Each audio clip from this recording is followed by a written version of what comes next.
ഇപ്പോൾ ധനമന്ത്രി തോമസ് ഐസക് മാധ്യമങ്ങളെ കാണുന്നു. തത്സമയ സംപ്രേഷണത്തിലേക്ക്.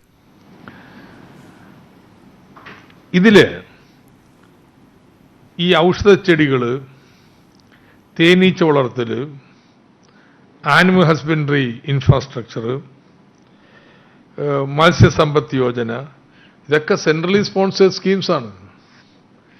എന്ന് വെച്ചാൽ ഇതിൻ്റെ 40% സംസ്ഥാന സർക്കാരുകൾ വഹിക്കേണ്ട, അതും കൂടി ചേർത്തിട്ടുള്ള പണമാണ്. ഏറ്റവും വലിയ തുക നീക്കി വെച്ചിട്ടുള്ളത് കാർഷിക ഇൻഫ്രാസ്ട്രക്ചറിന് വേണ്ടിയുള്ള 1 ലക്ഷം കോടി രൂപയാണ്. അതൊരു ഫണ്ടാണ്. എന്ന് വെച്ചാൽ ഏതാണ്ട് പൂർണ്ണമായിട്ടും ബാങ്കുകൾ അല്ലെങ്കിൽ നബാർഡ് ഇതുവഴി തയ്യാറാക്കേണ്ടതാണ്. ഇന്നത്തെ പത്രസമ്മേളനത്തിൽ ഒരു പത്രപ്രതിനിധി ഇത് സംബന്ധിച്ച് കൃത്യമായി ചോദിച്ചെങ്കിലും കൃത്യമായൊരു മറുപടി പറയാൻ ധനമന്ത്രിക്കുണ്ടായിരുന്നില്ല. അപ്പം ഇതിൽ 2 കാര്യങ്ങളിലാണ് പുതുമയുള്ളതായിട്ടൊന്ന്. ഒന്ന് മൈക്രോ ഫുഡ് എൻ്റർപ്രൈസസിനുള്ളത് 10,000 കോടി രൂപ. അതുപോലെ തന്നെ ടോപ്പ് ടു ടോട്ടൽ എന്ന് പറഞ്ഞ് ഈ മിച്ചം വരുന്ന പച്ചക്കറിയൊക്കെ മറ്റു സ്ഥലങ്ങളിലേക്ക് കൊണ്ടുപോകാനുള്ള 500 കോടി രൂപ. ഇതെല്ലാം ചേർത്താൽ ഞാൻ പറഞ്ഞൊരു 20,000 കോടി രൂപയോ 25,000 കോടി രൂപ ഏറിയാൽ അധികമായിട്ട് വരുന്നുണ്ട്. അപ്പോൾ ഇന്നിപ്പോൾ ഏതാണ്ട് സാർവത്രികമായ അംഗീകാരമുണ്ട്. ഇന്നും സെൻസെക്സ് മുകളിലോട്ട് ഉയർന്നിട്ടില്ല. താന്നിട്ട് സ്വല്പം മെച്ചപ്പെട്ടു. പക്ഷെ 0.06% ഇടിവിലാണ് നിർത്തിയിട്ടുള്ളത്. ആരും ഇതൊരു സ്റ്റിമുലസ് ആയിട്ട് കണക്കാക്കുന്നില്ല. ഇതിൻ്റെ അടിസ്ഥാനത്തിൽ എന്തോ വലിയ ഉത്തേജനം ഇന്ന് സമ്പദ്ഘടനക്ക് കിട്ടുമെന്ന് കരുതുന്നില്ല. കാരണം ഇന്നത്തെ ഡിമാൻഡില്ലായ്മയെ പരിഹരിക്കുന്നതിന് വളരെ കുറച്ച് ഇടപെടലേ ഉള്ളൂ. ബാക്കിയെല്ലാം സപ്ലൈ സൈഡിലുള്ള സഹായങ്ങൾ നൽകാൻ വേണ്ടിയാണ് വിനിയോഗിച്ചിട്ടുള്ളത്. ഇന്ന് മുഖ്യമന്ത്രി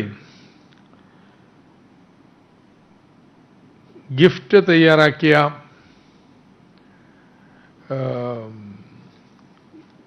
കോവിഡ് പാൻഡമിക് എങ്ങനെ ധനകാര്യ മേഖലയെ ബാധിക്കും എന്നുള്ളതിൻ്റെ ചുരുക്കം പറയുകയുണ്ടായി. സാമാന്യം വിശദമായിട്ടുള്ള ഒരു വിശകലനമാണ് ഗിഫ്റ്റ് നടത്തിയിട്ടുള്ളത്. ഈ കോവിഡ് പാൻഡമിക്കിൻ്റെ ഗുരുതരമായ പ്രത്യാഘാതങ്ങളിലേക്ക് വെളിച്ചം വീശുന്നത് എത്രമാത്രം നമ്മുടെ സാമ്പത്തിക വരുമാനം കുറയും. 3 അനുമാനങ്ങളെ അടിസ്ഥാനമാക്കി കണക്കുകൾ അവർ ഗണിച്ചെടുത്തിട്ടുണ്ട്. ഒന്നാമത്തേത് 47 ദിവസം, ഏപ്രിൽ 1 മുതൽ 47 ദിവസത്തെ ലോക്ക്ഡൗൺ മാത്രം ഉള്ളൂ. അത് കഴിഞ്ഞ കാര്യങ്ങൾ സാധാരണഗതിയിലാകും.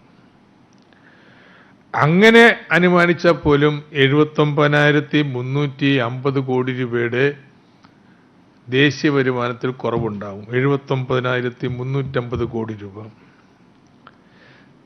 രണ്ടാമത്തെ അനുമാനം, ലോക്ക്ഡൗൺ കഴിഞ്ഞ് 3 മാസം എടുക്കും കാര്യങ്ങൾ സാധാരണഗതിയിലെത്താൻ. എങ്കിൽ 1,35,523 കോടി രൂപയുടെ കുറവുണ്ടാവും ദേശീയ വരുമാനത്ത്. 1,35,523 കോടി രൂപ. മൂന്നാമത്തെ അനുമാനം, 6 മാസം കൊണ്ടേ കാര്യങ്ങൾ പൂർവ്വസ്ഥിതിയിൽ എത്തിച്ചേരുള്ളൂ ലോക്ക്ഡൗൺ കഴിഞ്ഞു. അങ്ങനെയാണെങ്കിൽ 1,60,254 കോടി രൂപയുടെ കുറവുണ്ടാകും. 1,60,254 കോടി രൂപ. എന്ന് വെച്ചാൽ ലോക്ക്ഡൗൺ കഴിഞ്ഞ് സാധാരണഗതിയിൽ കാര്യങ്ങളെത്താൻ 3 മാസം എടുക്കുമെന്ന് പറഞ്ഞാൽ 15.5% സംസ്ഥാന ദേശീയ വരുമാനത്തിൽ ഇടിവുണ്ടാവും, കുറവുണ്ടാവും. ആ കുറവിൻ്റെ ഞാൻ പറഞ്ഞു 1,35,000 കോടി രൂപയെന്ന്.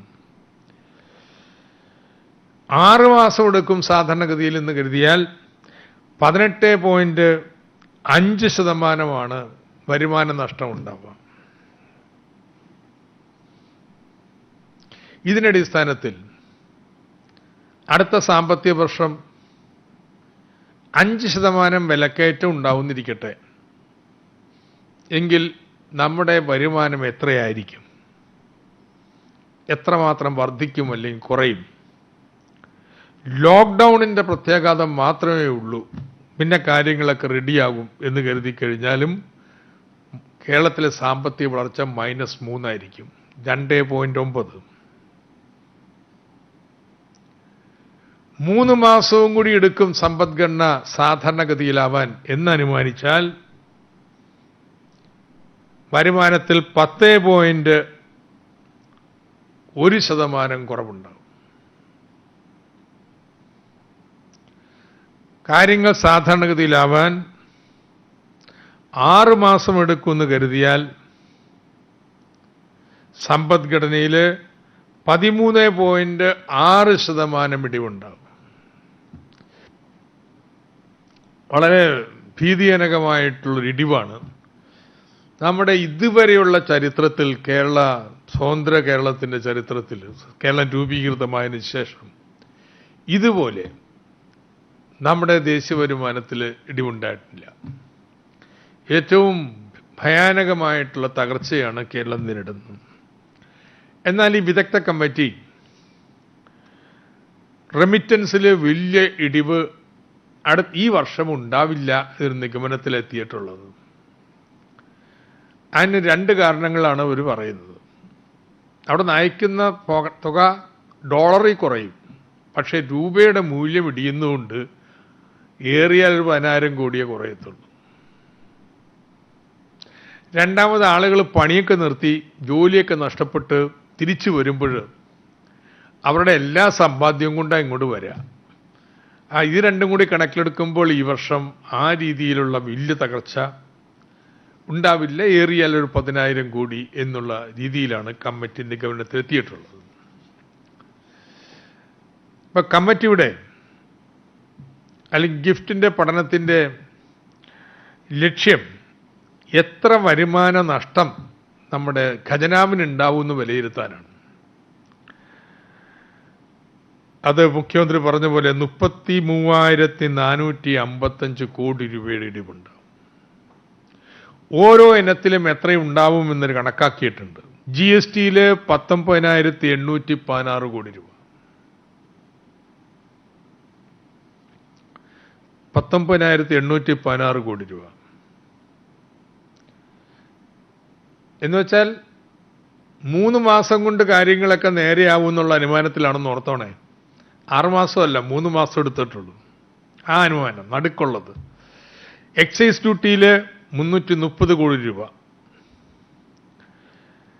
മദ്യത്തിൻ്റെ നികുതിയിൽ സെൽ ടാക്സിൽ 1,657 കോടി രൂപ, പെട്രോൾ 1,517 കോടി രൂപ,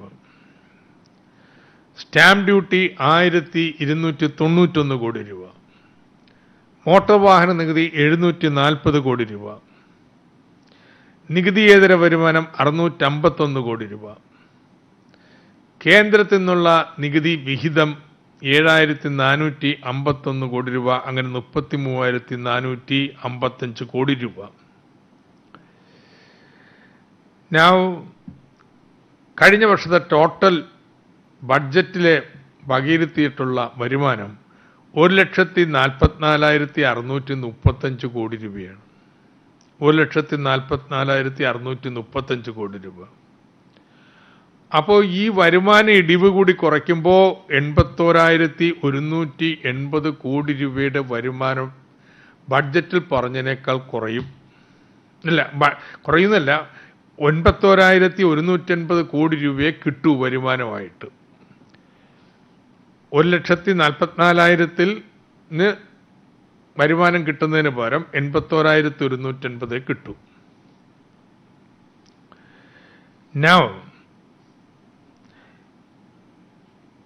ഒരു ഘടകം മാറ്റിവെച്ചിരിക്കുക. 15,000 കോടി രൂപ റവന്യൂ ഡെഫിസിറ്റ് ഗ്രാന്റ് കിട്ടണം. അത് ബഡ്ജറ്റിൽ വക കൊള്ളിച്ചിരുന്നില്ല, പക്ഷെ അന്നറിയത്തില്ലായിരുന്നു. അതിനുശേഷമാണ് തീർപ്പ് വന്നത്. അതുകൂടി കണക്കാക്കിയാലും 66,180 കോടി രൂപ കുറവുണ്ടാവും. ഇത്രയും കുറഞ്ഞാൽ റവന്യൂ കമ്മിക്ക് എന്ത് പറ്റും?